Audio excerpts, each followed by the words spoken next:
Ladies and gentlemen, welcome back to this IronSquid show and the final game of Group C. And as we've said, neither of these guys are going through, but they play the games anyway for your amusement. So it's my pleasure to bring you Mousesports MaNa, who is in the green trunks playing Protoss to the northeast of the Daybreak versus his opponent. It is Xenix Life. He is in the orange trunks playing Zerg to the southwest. And the one glimmer of hope, I suppose, that foreigners and Mousesports and MaNa fans can kind of look at is that you're not really going to run into that many better Zerg versus Protoss players than Stephano. And MaNa has been tortured by Stephano, game in, game out, on this map as well. So maybe it could be easier for MaNa playing against Life than it would be against Stephano. And that's actually something, from the training, from the training board, is that if you play against the best player in the world 100 times in a row, everybody else is going to be easier for you to play against. This is very true. Unfortunately, even with that, we have seen him flustered against Zerg players, and he's nowhere near as bad as he used to be against Zerg players, without question, but he's still struggling every now and again. Yeah, he is. I mean, I don't know. I think that MaNa's caught in a bad place where he doesn't even know what to do himself because nothing works against Stephano and that he's tried. And so everything, he just has no idea what to do. Everything is scrambled. There's no very strong assertive strategy that he has. And we'll have to see how that's going to play out for him. Hopefully he can and has something in the bag ready to beat Life with. And we have seen Life actually show okay performances against Protoss. He hasn't had the best time in Korea, but Korean Protoss players, they do play a little bit different. It seems like European Protoss players are a little bit more passive with their decision-making, with their aggression, compared to Koreans who were so incredibly aggressive from the get-go, really. Players such as MC, who are relentlessly aggressive over and over and over. This is very true, and MaNa exemplifies this style alongside Soke, who, as we are aware, did you see his run in MLG Columbus? Good lord, it was absolutely amazing.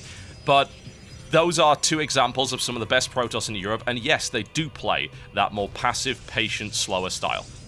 MaNa with a bit of a mistake already. I mean, he shouldn't have really allowed this hatchery to go down. I don't know why it is down there. You should never allow. There's just a single drone there, so he should be blocking that all day long. He hasn't even lost any shield or HP from the probe, so he's given an easy easy natural, already to Life, and he's going to be going for that early third base too. It's pretty much game in, game out how Zerg players do play now. They are not afraid of any aggression. It's all up to whatever Zerg wants to do in the early stages, and then we have to wait for what Protoss want to play with as the game goes into the mid-game. Exactly. There's ways that this ends up playing out. Now that the metagame has shifted away from an earlier forge, that means that getting cannons up is less of an issue. So you're probably not going to get cannon rushed unless you're up against In Control. Then it might happen. But more to the does it a lot. He does, yeah, he does, and it actually works as well, as we saw in his games against Sleep. It was very effective. But then you enter this awkward spot of the game where the Zerg's gonna take their early third because they need to be one base ahead of the Forge Fast Expand, and usually the response that you see from the Protoss is +1 Zealot aggression. But it really depends on how effective that can actually be, and if they can really do the damage to make it worthwhile. Yeah, he's now started researching the +1, and also the Overlord outside there sees that that's coming. One really good thing for Life here is that he has got tags on the probe, so he knows now that there's no pylon anywhere. He's scouted the top left, he's chasing this probe back, so it's actually free to drone for quite a while now. And he also now, he actually takes control of the Xel'Naga Tower, and the Zealot comes out to chase the Ling away, and this is actually an opportunity if MaNa wanted to take it, where he could run the probe and hide to maybe plant down a pylon. And so far we just see the +1 coming. I wonder if he should be throwing down a couple of extra gateways here, but it really is now, are we going to see multiple gateways, multiple form of pressure, or are we just going to see the more standard little tickle with that +1 upgrade? Yeah, and it would just be a tickle, and the problem is that if you don't have a pylon across the map, you've got to leg your Zealots all the way across, and it gives the Zerg player all the time in the world to build enough Lings to shut that down. And we do have the creep tumor already on the third base. It's actually very important for Zerg players to push the creep as far away from the third base as possible, because that's where, if any aggression is going to come, that's the destination for it. It's never going to be on the natural or main, of course. It's always going to be on that third base. Meanwhile, we do see Stalker, Zealot, and we're seeing added on gateways here. 3 extra gateways are going to come down, so that's going to be a total of 4, of course, with +1. And now we see the Stalker and Zealot coming out, so it looks like we are going to see a bit of +1 damage down. And likewise, he knows it's coming. He's actually trying to get us around on the Stalker, Zealot, and Probe. And he gets it, more to the point, and that was uncharacteristically sloppy there from MaNa, honestly. Letting all of those units be destroyed so easily just... I don't know, man. There is an argument to be made that MaNa knows he's pretty much out at this stage, so maybe he's just not playing to his best in this game, but that was a big slip, and he's now sending out, of course, a force that is half the size. Yeah, and, I mean, he still gets the pylon down. The Stalker has got to be careful. Oh my god, if he gets surrounded again, that would be crazy. Yeah, it really would. He's not going to let it happen a second time, at least, but there's now aggression. The probe gets surrounded, and the pylon has been cancelled as well. So this aggression has not started off all that well for MaNa at this stage, and Life has shut it down almost effortlessly. Yeah, this was so easy for Life. With Zerglings without speed, he actually skipped the speed to get down the faster layer. Oh, he misses a force field? Well, he kind of forces everything in there, but look at that. It's not even a good force field that allows the units to get out there, unfortunately. Yeah. And now as the layer finishes, Roach speed can begin if he wants to dedicate to some Roaches. We do see the +1 melee attack coming down, and the Warp Prism is the follow-up here from MaNa. And he's throwing down the 4th gas as well, and the Twilight Cancel coming down. So it looks like MaNa is just going to follow this up with a second wave of aggression. But if he didn't even pressure the Zerg player to begin with, this is actually very, very easy for Life to deal with, who is at an incredible high drone count because he wasn't forced to build excess amounts of units. Exactly, he played very efficiently with a small number of slow lings, and what we've got here now is a sentry-based drop, which we've seen every now and again. Usually involves shutting down a drone line by trapping it inside with force fields and then killing off as many as possible. The risk is, of course, that it gets scouted. Don't believe the Overseer saw it, but in fact it didn't even see the Robo Bay, so that there's a possibility of this getting around, but it's going to run past an Overlord on the 4th here. Yeah, it is. That's actually not so good. I mean, he does have a lot of mobility now with his army. He gets Roach speed coming through, and Lings. Actually, yeah, he's turning around, which is okay. Oh, it gets spotted anyway. That's very unfortunate, but it depends. Will Life actually respond to this? Lings are already moving on the way to actually intercept it, so he didn't slip up there whatsoever, and Life's like, no, you're not getting in here. That's just not going to happen. Yeah, there's no way that's going to work now, and every form of aggression that MaNa tries to go for, it just gets shut down. So he's like, alright, well, I guess I should take my 3rd base. I can't really do anything here, and he has to be careful of the sentries. Oh, wow. Oh, he was very, very close there. Once again, slow response there by MaNa. Unusual. Very unusual. This is obviously not his best matchup, but you don't usually see that sloppy play from him. And we do have melee upgrades, so he's not going to stick on Roaches at all here. He's actually going for the Spire, and probably Mutalisk now. And he's just going to hammer down on this 3rd base very shortly. He has a lot of drones now. He's at 77 drones. He can take a 4th base and hammer down at the same time. We do have Lings now scanning that 3rd base, saying, I've shut down 2 times attempts of actual aggression. Oh, look, their MaNa is expanding. Okay, now it's time to go. So he could send Lings into the main base because MaNa is coming down to the 3rd base. And the follow-up here is going to be Mutalisk against this very heavy kind of immortal style with very low Stalker count. This is actually going to be very, very good for Life. Yeah, Blink is up, and the upgrade count is looking pretty good for MaNa. At least that does help somewhat, but the Lings are starting to get their upgrades as well. They're going to go to 2-1 quite shortly. There's even +1 coming in for the Mutalisks as well. So the run-by comes in, and it finds, well, not an awful lot, but he is going to try and focus that Nexus down. Shields are already down. He's going to get it. No problem at all. Wow, look at that. MaNa is just consistently tortured in this matchup, and once again, losing that 3rd Nexus, that's what he's just invested in. That's 400 minerals now gone down the drain, no aggression coming, Mutalisk heading into the main base as well. Oh dear God. This is just terrible here for MaNa. This is one-sided, honestly, it really is. Life is tearing MaNa to pieces, and there's really not a lot that MaNa can actually do about it. Another, I don't even think that was actually a cancellation. Maybe I missed the numbers, but that's another blow there to MaNa. Lings and Roaches just hammering their way into that force, whereas the Mutalisks are having a fun time. Finally now, the Stalkers come in to actually clean that up.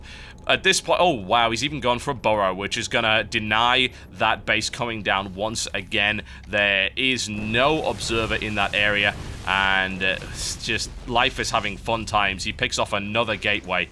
And Life, oh my god, on the natural of Life there, the Spire, the Warp Prism did come in, and Zealots were deployed down. He did try to get the Spire down, but Clutch Transfuse has actually saved the Spire there. It was going to go down, so a lot of money actually wasted there. There was 4 Zealots inside, as well as another 4 Warp in, and every single one was shut down. So that's 1,000 minerals there, an attempt to kill the Spire.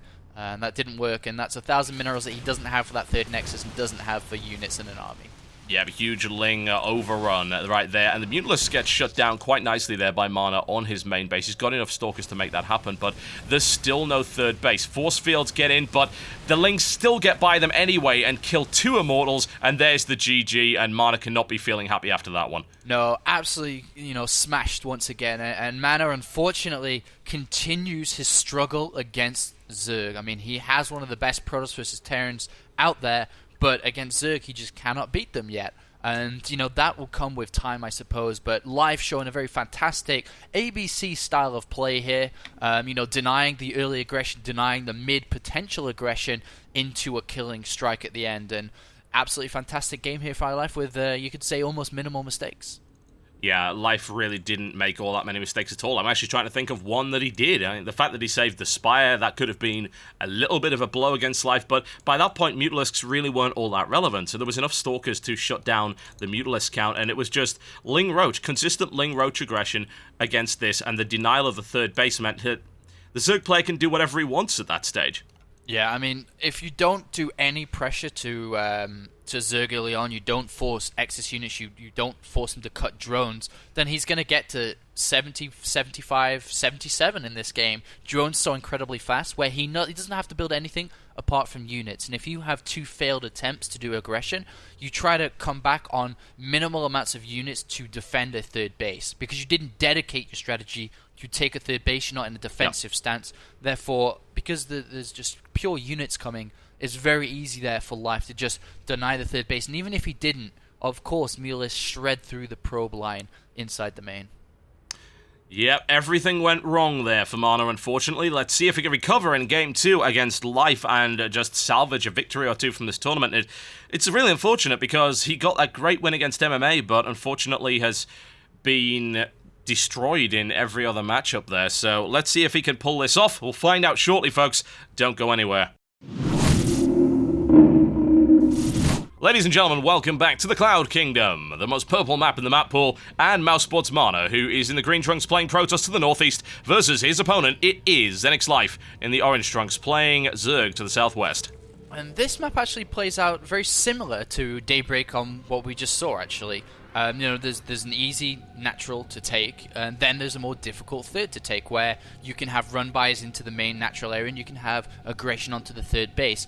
Whether we'll see MaNa try to play the same style, but actually try to make it work this time around, or whether he'll just sit back and play too passive. But the problem with the sit back and play too passive and not even attempt to put pressure on is, the Zerg player never builds any units. He sees you're not doing anything, he immediately just rushes up, takes a very fast 4th base, and then you get into a world of trouble anyway. So naturally in this matchup, we have to see some form of pressure, whether it be +1 attack, whether it be a Stargate, or anything. He has to slow down the economy of Zerg.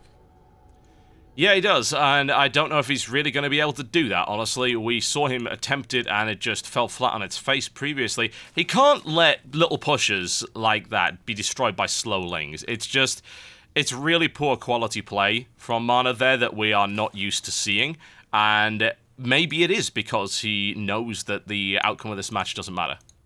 Yeah, maybe, but I don't think MaNa's like that too much. I think he would be, I don't think so. Try to go for it, but we do see, again, Hatchery being put down, and this is actually Hatchery first here. The Forge is on 15, so they actually can't do any Forge cannon rushes anyway. No.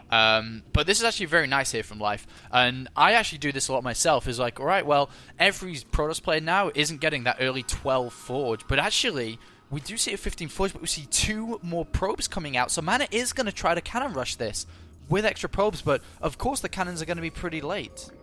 They are, and will Life be able to respond well enough for that? Indeed, are we actually even going to see that coming down? So the second probe comes in here, and there we go. The first pylon comes in. He's actually going to try and wall that off, and there are already drones moving to prevent that wall off from happening, and it's really hard to get a wall off here anyway, and it was shut down by the looks of it, and there's just pylons going down all over the place. Only a single probe remaining, and all I could say right now is, well, thanks for the donation of pylons. That fell flat on its face. Yeah, that was a little bit embarrassing there. You know, that absolutely did nothing here. And, I mean, the spawning pool's about to finish up, so he can go straight into Queens from here on out. The one thing that did happen is that he did get a little bit flustered here, so the overload timing was a little bit off. So he actually couldn't produce the Queen immediately until a hatch was done there. But it's okay. I mean, he's got a lot of supply now and can easily open himself up. But that was a little bit silly there from MaNa, who, because of that late forge, tried to wall in, but perfect defense there from Life at the same time, who never allowed that pylon wall to ever complete.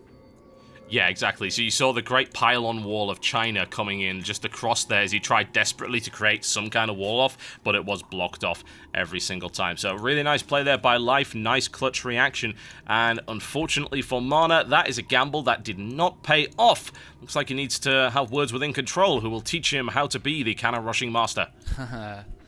And now the Lings are out there going to try and poke around. There's still an overload on the natural there for Life, who sees now the cannon coming down. This is a 3-building wall off, so if need be, he can just build another gateway or something and just wall in. Or Cybercore to slightly to the side here and can easily just keep the probe in the center. Actually, put the probe there.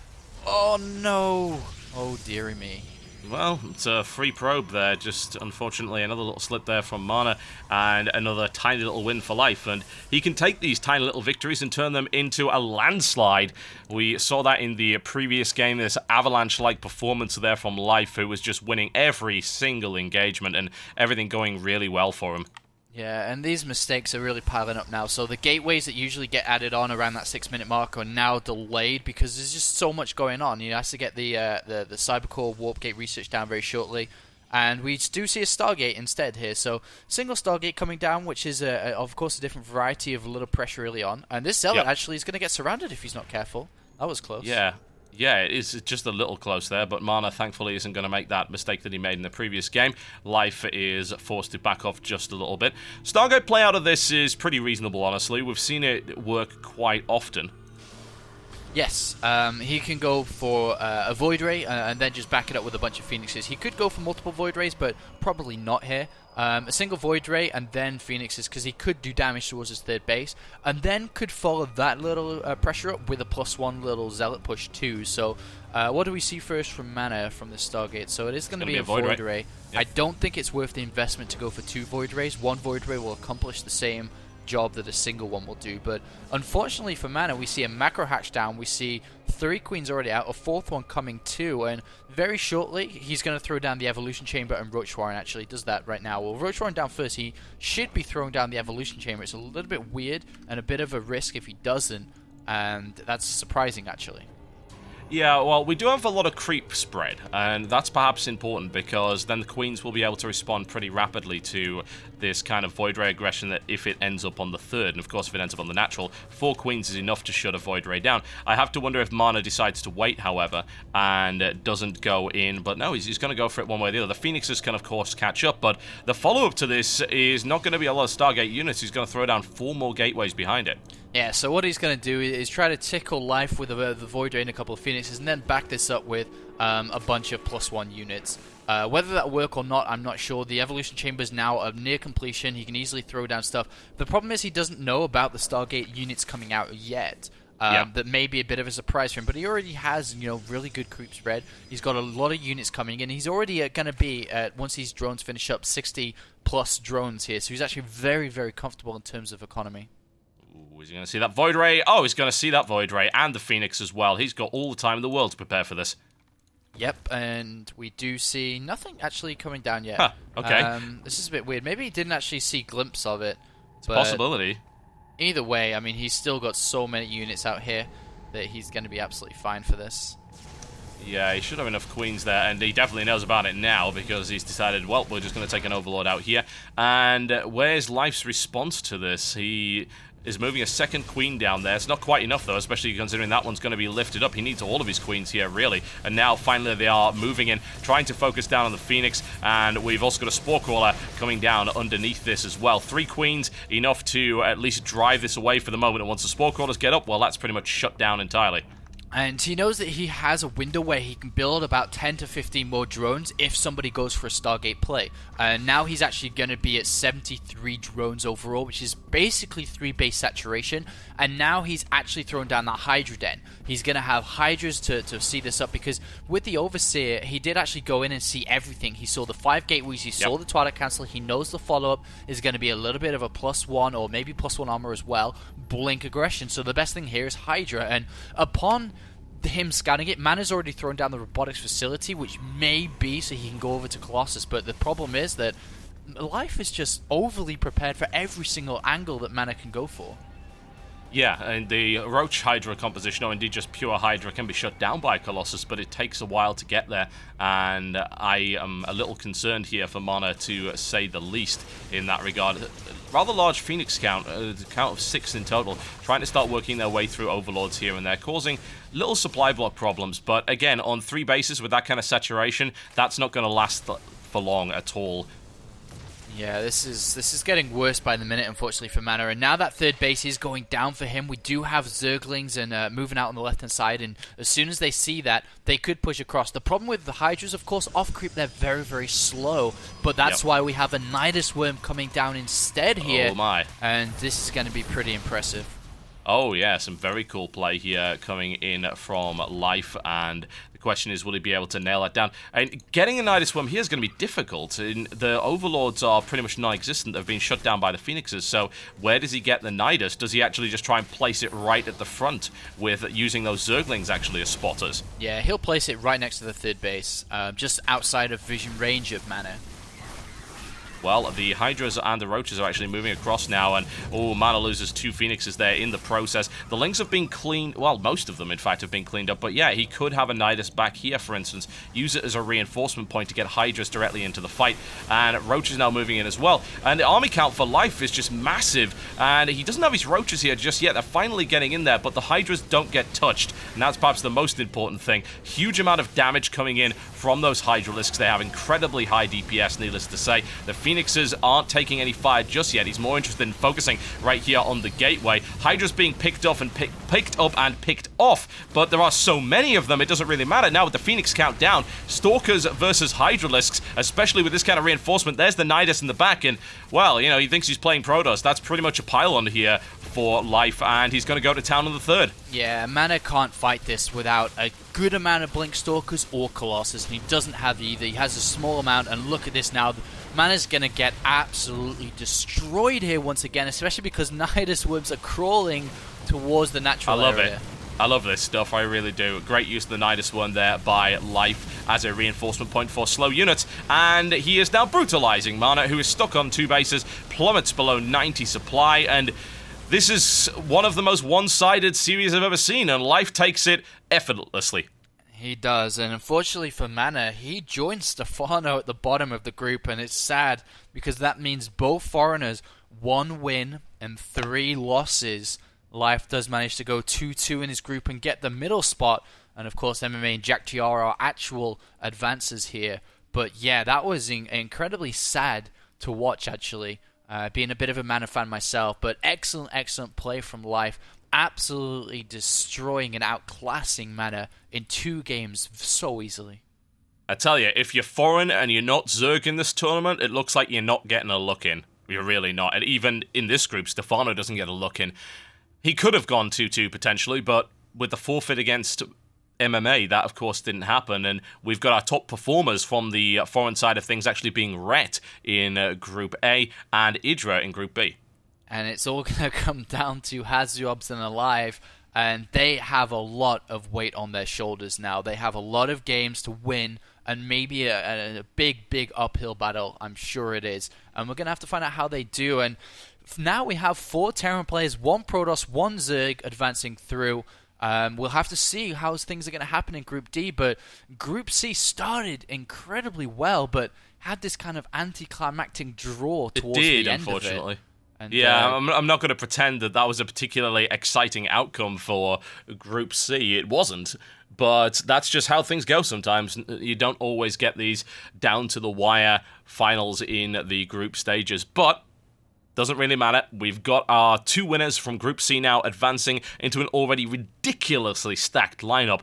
And then, those of you who like Zerg are going to absolutely love what we've got coming up for you in Group D. Yeah, on Sunday we're actually going to have an incredible group of D. Lenok, Nurtio. Nurtio has got a lot to prove in this group.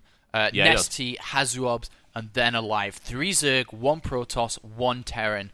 That's going to be an incredible group. A lot of Zerg versus Zerg, so it actually could be a very fast group as well. Yep. But I really am interested to see Nurtio play with the big boys. He hasn't shown that yet. I mean, he's done very well in the European scene and the American scene, but whenever he's faced up against any Koreans, he has not had the results. And if anything is, like the rest of this tournament and the trend continues, then maybe we're just going to have 2 foreigners at the bottom of the group again. And sad times as StarCraft 2 finally developing to a more solid game where Koreans are dominating just like StarCraft 1. Well, you've got to say, this tournament is incredibly stacked. It really, really is. You've got so many Codes champions. I mean, you had Polt go through and actually lose in both qualifiers. Polt, the Super Cup champion, as well as not to mention the Assembly Winter champion, and just such a great player in general, couldn't even get through the qualifiers. That's how good a caliber of player we actually have in this tournament. And yes, the foreigners have not really been able to deal with it all that well, as has been demonstrated, but a couple of them have put on great showings. As I said, Rhett put on great showing. MaNa's win against MMA was absolutely sensational, and Idra did incredibly well, taking out MVP as well. So, I wouldn't call it as grim, perhaps, as you might be making it out to be, but the reality is that currently 6 out of 8 spots in the round of 8 are Korean, and there's still 2 more to play for in a group that contains some incredibly good players. Yeah, it really does. And from what I've got in front of me, on Sunday, we're going to be bringing you Alive versus Hazuobs, Lenok versus Nurtio, and then the final game of that day is going to be Nesty versus Fanatics Alive. It's going to be a fantastic day. Super awesome set of games. Oh, yes, indeed. And what we can also say is that now one of the 4 legends has actually made it through to the round of 8. MMA with a convincing run through his group. Now that just leaves Nesty. Can he compete against hungry up-and-comers like Alive and like Lenok, not to mention the foreign threats of Nurtio and Hazuobs? We will find out in the next show, folks. Thank you very much for watching the end of Group C. Remember that you can catch the VODs over at IronSquid.tv, as well as pick up their Facebook and the Twitter pages to keep tabs of what's going on with this particular tournament. You can follow me on Twitter at TotalBiscuit and Apollo at DApollo1337. We will always remind you that shows are going to be on the air. And thanks once again to our sponsors, Twitch TV and Astro Gaming, for supporting this fantastic tournament. Ladies and gentlemen, my name has been Total Biscuit. And I've been D Apollo. And we shall see you next time.